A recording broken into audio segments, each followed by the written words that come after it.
Il était viril, volumineux, mais il reposait parfaitement dans ma paume, procurant une sensation étrangement réconfortante qui me faisait presque oublier où je me trouvais et de qui il s'agissait. À l'époque, ma jeunesse m'empêchait de saisir pleinement les implications de cet acte, mais le prêtre avait assuré que cela servirait à purifier mon âme et à m'affranchir de mes péchés.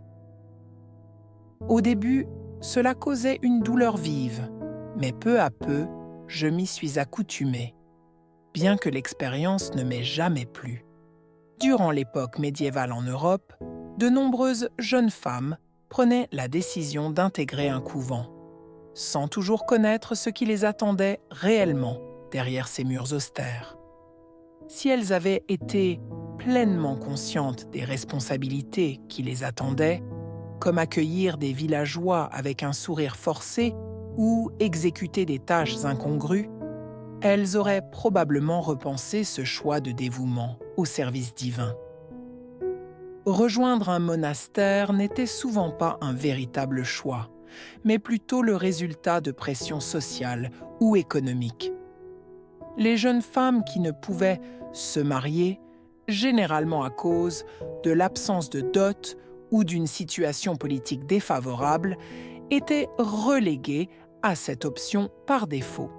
Ne pouvant hériter de biens ou disposer de ressources autonomes, elles se retrouvaient sans autre perspective. Bien que le couvent fût considéré comme un sanctuaire, il était loin d'être parfait. À une époque marquée par les fléaux, les conflits armés incessants et la pauvreté généralisée, il était perçu comme une échappatoire. Une croyance populaire affirmait que seules les vierges pouvaient y être admises, des tests de pureté étant prétendument effectués. Cependant, avec une médecine rudimentaire et des méthodes peu fiables, ces examens restaient davantage des légendes que des pratiques réelles. Ce qui ne faisait aucun doute, c'est que les religieuses devaient respecter un vœu strict de chasteté et de pureté. En prenant leurs engagements, elles se considéraient comme les épouses du Christ, un titre symbolique leur rappelant leur mission de résister aux tentations terrestres. La vie quotidienne des nonnes était organisée pour éliminer toute pensée coupable. La journée débutait à l'aube par de longues prières, suivies de travaux domestiques, de l'entretien des jardins ou encore de l'accueil de visiteurs. Les vêtements qu'elles portaient, souvent lourds et couvrants, n'étaient pas seulement un symbole de modestie, mais également une barrière contre les regards indiscrets et les pensées déplacées, que ce soit celles des autres ou les leurs. Néanmoins, maintenir ce vœu de chasteté était loin d'être simple. Lors de longues périodes d'abstinence, certaines nonnes recouraient à des pratiques extrêmes, comme des bains glacés, pour apaiser les pulsions corporelles. Cette méthode, bien que momentanément efficace, entraînait fréquemment des problèmes de santé graves. Les jeunes, déjà fragiles, étaient particulièrement vulnérables. Par ailleurs, tous les monastères ne respectaient pas les idéaux de pureté qu'ils prônaient.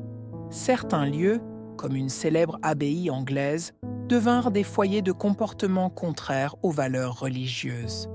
Dans ces couvents, les règles étaient souvent bafouées et les villageois y accédaient régulièrement. Ce qui surprenait, c'était que ces visites étaient monétisées. Les villageois payaient pour échanger avec les religieuses, le prix variant selon leur apparence et leur expérience.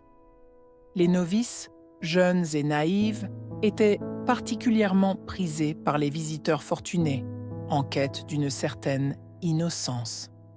Avec le temps, les jeunes religieuses apprenaient à gérer ces interactions. Les plus expérimentées, quant à elles, attiraient moins d'attention, mais continuaient à recevoir des visiteurs contre rémunération. Entre-temps, le vin coulait abondamment dans les monastères et les festivités s'étendaient tout parfois jusque tard dans la nuit. Lorsque les visiteurs réguliers ne suffisaient plus, les nonnes n'hésitaient pas à attirer les voyageurs de passage, leur offrant un hébergement moyennant paiement.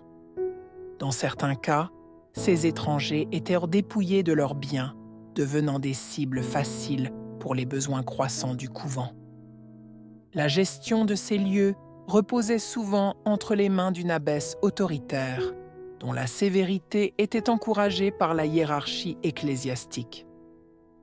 La figure de l'abbesse jouait un rôle central dans la gestion du couvent. Elle ne se contentait pas d'être une guide spirituelle, elle exerçait un contrôle rigoureux sur les religieuses. Sa sévérité, parfois exagérée, était justifiée par la nécessité de maintenir l'ordre. Les sanctions pouvaient être drastiques, des punitions physiques, des périodes d'isolement prolongées dans des cellules sombres et humides, voire des travaux exténuants, souvent imposés aux plus jeunes et aux plus vulnérables. Ces travaux, qui allaient bien au-delà des simples obligations monastiques, fragilisaient les novices. Certains documents historiques évoquent même des décès prématurés, attribués à l'épuisement. Mais plus troublant encore, ces décès étaient parfois intentionnels. Les jeunes religieuses, perçues comme les plus attirantes, étaient parfois sacrifiées à des pratiques qui défiaient totalement les principes religieux. Les couvents, censés être des sanctuaires, devinrent ainsi le théâtre de scandales qui allaient bien au-delà des péchés ordinaires. Il n'était pas rare que des enfants naissent derrière ces murs. Ces naissances illégitimes, bien que dénoncées par des rumeurs, étaient souvent dissimulées. Dans certains cas, les bébés étaient confiés à des familles extérieures ou tout simplement effacés du registre sous prétexte de décès fictifs. Mais ce n'était pas tout. Certains couvents fonctionnaient pratiquement comme des réseaux clandestins. Des jeunes femmes attirantes et inexpérimentées étaient parfois vendues comme esclaves à des marchands étrangers ou offertes à des nobles contre des dons généreux. Les registres falsifiés masquaient ces transactions, les faisant passer pour de simples décès. Les visiteurs extérieurs, notamment les riches villageois, jouaient aussi un rôle crucial dans cette économie souterraine. Certains étaient de prêts à payer des sommes astronomiques pour des interactions prolongées avec des novices, renforçant le caractère profondément corrompu de certains monastères. Et les abbesses, bien conscientes de ces pratiques, en tiraient souvent un profit direct, consolidant leur autorité et leur richesse. Plus étonnant encore, les figures du clergé elles-mêmes n'étaient pas étrangères à ces dérives. Des prêtres et même des évêques visitaient ces couvents sous couvert de devoirs religieux, mais participaient souvent aux excès. Certaines abbesses entretenaient même des relations avec ces hommes, allant jusqu'à donner naissance à des enfants élevés au sein du couvent.